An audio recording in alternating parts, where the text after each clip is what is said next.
दाऊद के D2 gang से अतीक हत्याकांड के तार जुड़ रहे हैं। दाऊद के इशारे पर हत्याकांड को अंजाम दिया गया, ये शक जताया जा रहा है। अतीक ने पूछताछ में कई अहम खुलासे किए थे। दाऊद और ISI के करीबी सफेदपोश होने वाले थे बेनकाब। अतीक से आतंकी कनेक्शन को लेकर पूछताछ में कई बड़े खुलासे होने लग रहे थे और इसी बीच अतीक और अशरफ को मौत के घाट उतार दिया गया है। लेकिन इस वक्त की अब बड़ी खबर यह हम आपको बता रहे हैं, दाऊद के D2 गैंग से अतीक हत्याकांड के तार जुड़ते हुए कहीं न कहीं नजर आ रहे हैं। दाऊद के इशारे पर हत्याकांड को अंजाम देने का शक जाहिर किया जा रहा है।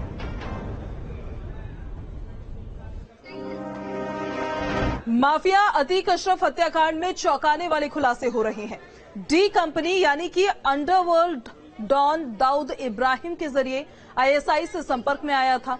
अतीक और ये दोस्ती दशकों पुरानी थी। दाऊद और अतीक के गठजोड़ की शुरुआत साल 1991 में हो गई थी। पुलिस पूछताछ में अतीक अहमद ने ये बातें बताई थी। अतीक अहमद का विरोध करना छम्मन को इतना भारी पड़ा कि प्रयागराज में रहना उसका मुश्किल हो गया। अपनी जान बचाने के लिए वो मुंबई जाकर छुप गया, लेकिन उसे इस बात का अंदाजा नहीं था कि अतीक अहमद का दाऊद इब्राहिम के साथ कनेक्शन जुड़ चुका था।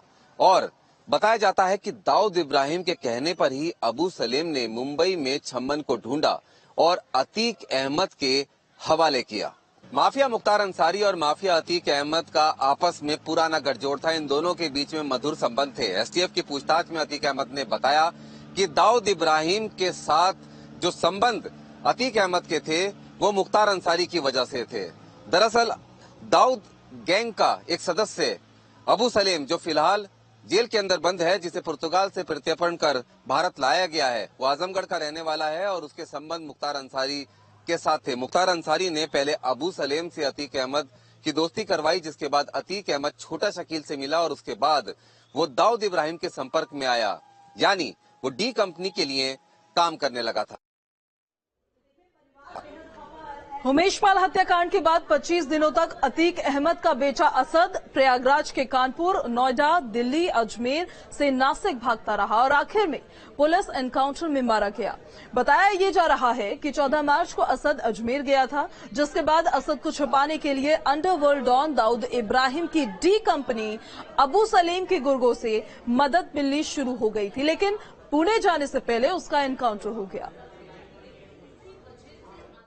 उमेशपाल हत्याकांड को अंजाम देने के बाद अतीक अहमद का बेटा असद कई राज्यों में भागता फिरा। यूपी STF उसके पीछे पड़ी हुई थी, उसको ढूंढ रही थी। कई दिन दिल्ली में रहने पर भी असद को सुरक्षित महसूस नहीं हुआ, जिसके बाद वो अजमेर गया। बताया जाता है कि अजमेर में अबू सलेम के गुर्गों के साथ उसने संपर्क साधा, जहां पर असद को कहा गया कि वो किसी भी तरह से पुणे आ जाए और पुणे आने के बाद उसकी सुरक्षा की जिम्मेदारी अबू सलेम यानी डी कंपनी की होगी। अबू सलेम फिलहाल जेल के अंदर बंद है, लेकिन महाराष्ट्र, नासिक और पुणे जैसे इलाकों में उसका नेटवर्क अभी भी फैला हुआ है। कहा जाता है कि जो असद है वो पुणे तक नहीं जा पाया, उससे पहले ही पुलिस ने उसे एनकाउंटर में ढेर कर दिया। पुलिस पूछताछ में अतीक ने बड़े खुलासे किए हैं। कई सफेद पोशों के नाम लिए हैं जो दाऊद, ISI और आतंकी संगठनों के मददगार हैं। अतीक ने बताया है कि वो पाकिस्तान से हथियार मंगवाता था। अतीक ने ये बात भी मानी कि उसके पास हथियारों की कमी नहीं थी। उसके संबंध दाऊद, ISI और आतंकी संगठन लश्कर-ए-तैयबा से थे। दाऊद इब्राहिम ने अतीक अहमद की मुलाकात ISI और लश्कर के ऑपरेटिव से कराई।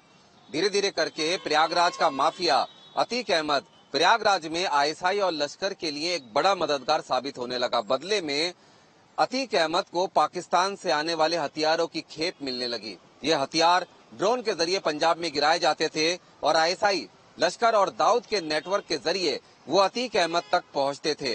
इस बात का खुलासा अतीक अहमद ने पुलिस के सामने दिए गए अपने बयान में किया है।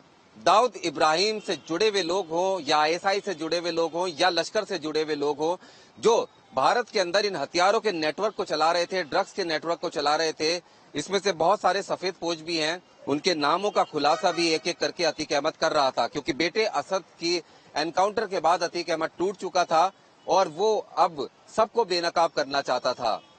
ऐसी आशंका है कि वो जिन सफेद पोशों को बेनकाब कर रहा था उससे ISI, दाऊद और लश्कर के नेटवर्क से जुड़े हुए लोगों का भांडा फूट सकता था और इसी के चलते दाऊद इब्राहिम के इशारे पर ही अतीक अहमद की हत्या करा दी गई।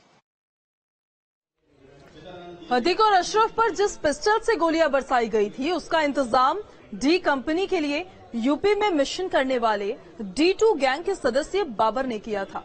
बाबर के खिलाफ कानपुर के कई थानों में रंगदारी, हत्या और हत्या के प्रयास समेत दर्जनों गंभीर अपराधों की FIR दर्ज है। पुलिस की जांच में ये बात सामने आई कि अतीक अहमद को मारने वाले शूटर्स को हथियार कानपुर के बाबर ने दिए थे। बाबर का नाम सामने आने के बाद एक बार फिर से D2 गैंग की चर्चा शुरू हो गई।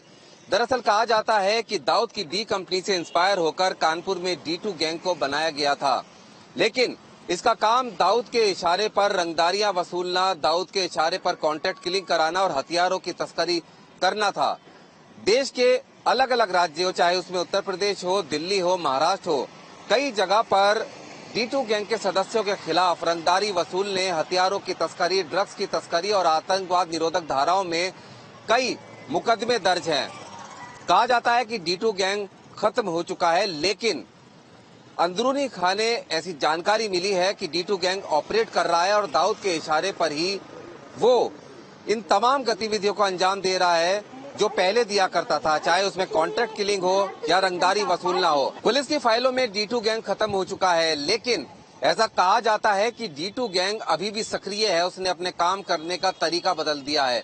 अब वो जमीनों के सौदे करता है, विवादित जमीनों पर कब्जे करता है और D2 गैंग के अंदर कई सफेद पोश लोग भी शामिल हैं, जिनका काम कॉन्ट्रैक्ट किलिंग भी है, हथियारों की तस्करी भी है, जिनमें से एक शूटर बाबर भी है जिसने अतीक अहमद के शूटर्स को हथियार मुहैया कराए थे।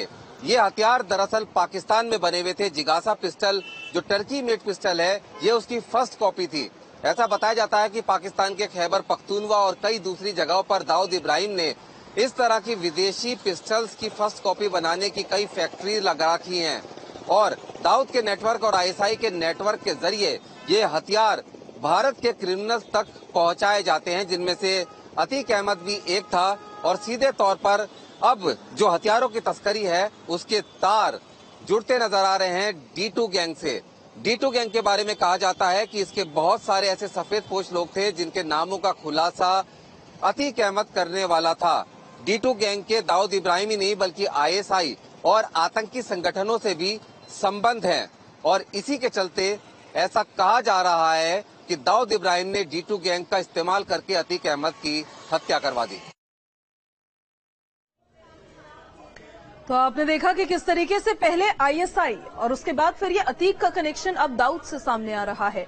ये D2 गैंग का इसमें क्या पूरा रोल रहा है, इसको लेकर भी लगातार पूछताछ हो रही थी। और सफेद पोश कौन थे वो जो बेनकाब हो सकते थे, किन किन लोगों का नाम सामने आ सकता था, किन किन का खुलासा हो सकता था, क्या अतीक अहमद और अशरफ अहमद का पुलिस कस्टडी में रहना, उनसे पूछताछ जिस तरीके से लगातार हो रही थी वो किसी के लिए एक बहुत बड़ी खतरे की घंटी थी। इस वजह से अतीक और अशरफ को मौत के घाट उतार दिया गया था, क्योंकि जिस तरह से उसने बताया कि उसका ISI से कनेक्शन था, जिस तरह से दाऊद इब्राहिम से कनेक्शन सामने आया है, उसको लेकर तमाम तरीके के सवाल जो हैं वो खड़े होने शुरू हो गए हैं। दूसरी बात ये कि ये जो D2 गैंग है, ये D2 गैंग की सक्रियता, क्या इसकी संलिप्तता इस पूरे प्रकरण में थी, ये एक बड़ा सवाल है। और थी तो किस तरीके से थी, आखिर इन दोनों को मौत के घाट उतारा गया है तो उसके पीछे क्या वजह रही है, क्या बहुत बड़ी साजिश इसके पीछे थी। अपने आप में तमाम सवाल जो है वो खड़े हो गए हैं। और इस खबर पर ज्यादा जानकारी के साथ संवाददाता रुमान हमारे साथ लाइव कनेक्ट हो गए हैं। रुमान, आपके पास आएंगे। पहले ISI, उसके बाद अब ये दाऊद इब्राहिम, फिर ये D2 गैंग, क्या कनेक्शन है, ये क्या जानकारी है इससे जुड़ी पूरी आपके पास?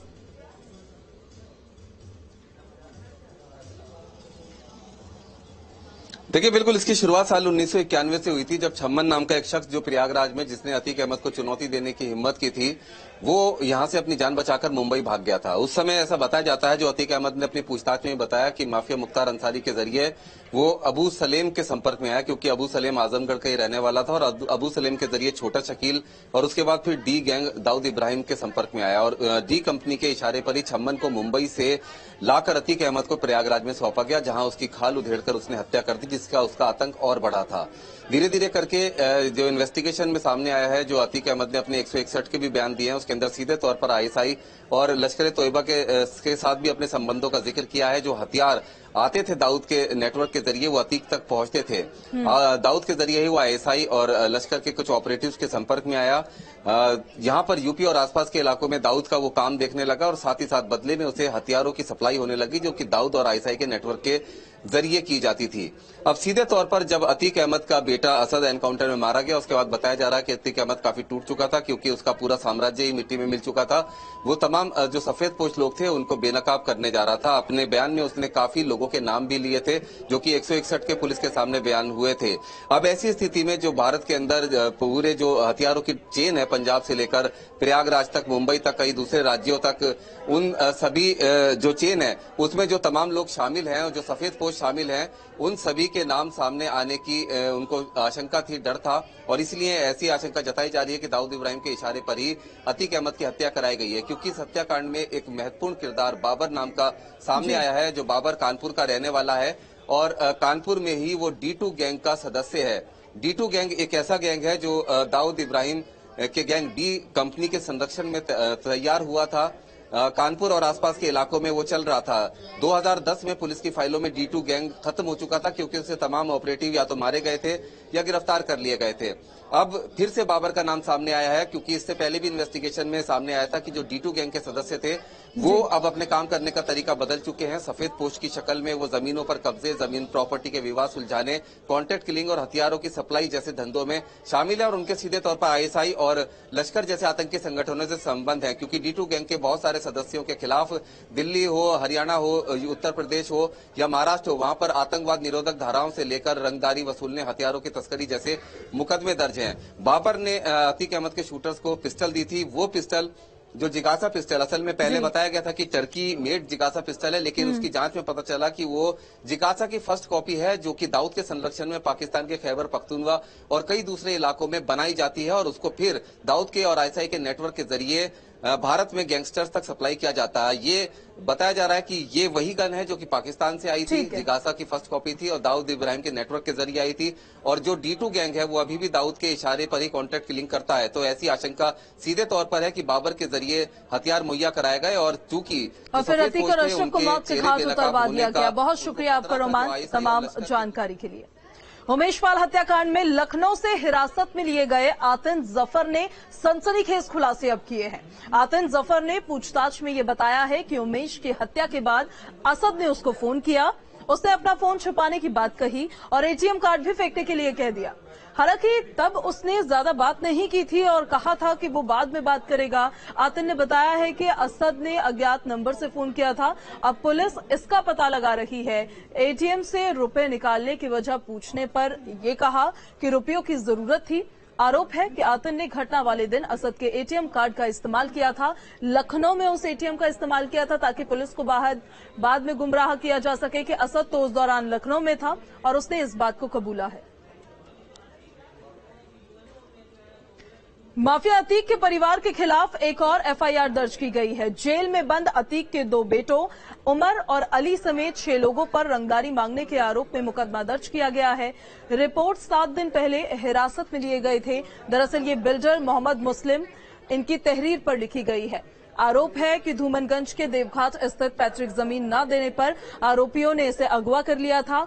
अतीक के चकिया स्थित कार्यालय पर ले गए थे और जमकर वहां पर ले जाकर मारपीट की थी। इतना ही नहीं, जान से मारने की धमकी दी गई थी। आरोप ये भी है कि देवघाट में उसकी पैतृक जमीन की कीमत 15 करोड़ रुपए से ज्यादा की है और अतीक ये चाहता था कि वो ये जमीन उसको दे दे।